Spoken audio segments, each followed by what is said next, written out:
Hey there. So, picture this. It's August 1945. Japan has just surrendered. Tokyo is a smoldering ruin, a landscape of ash and shattered concrete. The emperor's voice, heard for the first time by his people, crackles over the radio, accepting the unacceptable. The old order is dead. And in the chaos of that defeat, in the vacuum left by a collapsed empire, a different kind of power is waiting in the wings. Not politicians or generals, but men who understood survival in the shadows. This is the moment the Yakuza didn't just survive, they found their golden opportunity.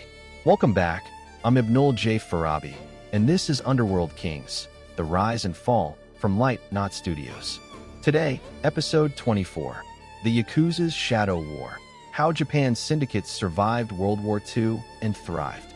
We often think of the Yakuza as a monolithic, ancient criminal entity, but their modern form was forged in the specific fires of World War II and its aftermath. Before the war, they were fragmented, often just neighborhood gangs or takiya, peddlers groups. The militaristic government of the 1930s cracked down hard on them, seeing them as disorganized, undisciplined blights on national purity. Many bosses were jailed, others were coerced into patriotic societies. It seemed like the end. But war has a funny way of turning weaknesses into strengths. The very thing that made them outcasts, their existence outside the formal, rigid structure of Japanese society, became their ultimate asset when that society imploded. When the bombs stopped falling, Japan was a nation on its knees. 8 million people were homeless. The black market wasn't just an underground economy, it was the economy. Official rationing provided maybe 1,200 calories a day, starvation level. And into this physical and moral rubble stepped the Yakuza. They had the networks, they had the ruthlessness, and crucially, they had the logistics.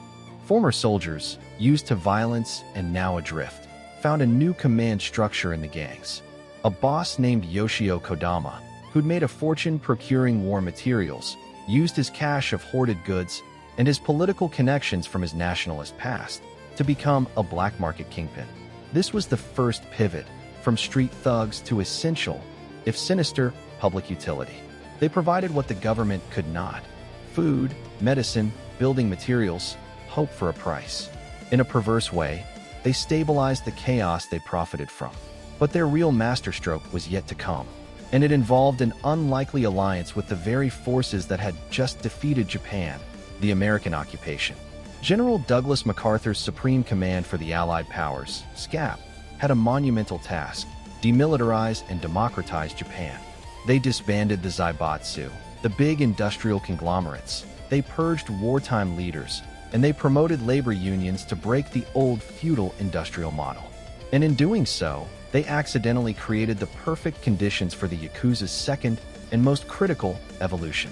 You see, the occupation authorities were terrified of communism. As labor unions grew more powerful and staged massive strikes in the late 1940s, SCAP and the emerging Japanese conservative elite saw a red menace on the horizon. They needed a counterweight, a blunt instrument. And who better than the nationalist, anti-communist, highly organized criminal class? The Yakuza was more than happy to oblige. Bosses like Kazuo Tauka of the Yamaguchi-gumi offered their men as strikebreakers and muscle to intimidate leftist organizers. They were, in effect, deputized as the anti-communist police force of the corporate and political world.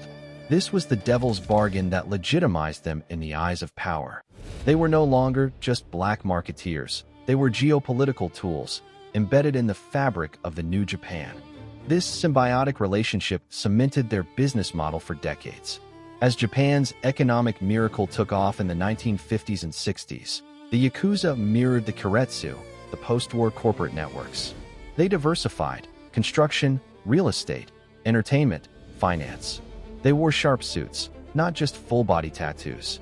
They operated semi-openly, even handing out business cards. Their survival through the wars taught them flexibility and pragmatism above all else. They understood that power isn't just about violence. It's about filling needs, whether that need is a bowl of rice in 1946, or a favorable land deal in 1966, or a politician's dirty secret in 1986.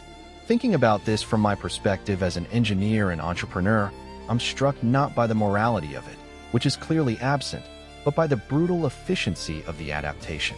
It's a horrific but masterful case study in organizational resilience. They faced an existential threat, total wartime suppression, and then pivoted twice with incredible agility. First, to a service-based model in the post-apocalyptic black market. Second, to a public-private partnership model during the Cold War. They read the market, identified the unfulfilled demand, and positioned themselves as the sole supplier. It's the darkest form of entrepreneurship imaginable. So, what's the takeaway from the Yakuza's Shadow War? It's that power abhors a vacuum, and the most adaptable forces, regardless of their morality, are the ones that endure. The Yakuza didn't thrive in spite of World War II. They thrived because of the specific, fractured world it created. They became a shadow reflection of Japan itself, rising from ashes, embracing a new order, and building an empire on a foundation of pragmatic, ruthless deals. Thanks for listening to this episode of Underworld Kings. If you found this dive into the shadows compelling, please do share the show with a friend. It truly helps us grow. For more deep dives into the hidden mechanics of power, subscribe wherever you get your podcasts. This is Ibnul J. Farabi for Light Knot Studios. Visit us at lightknotstudios.com. Until next time, take care.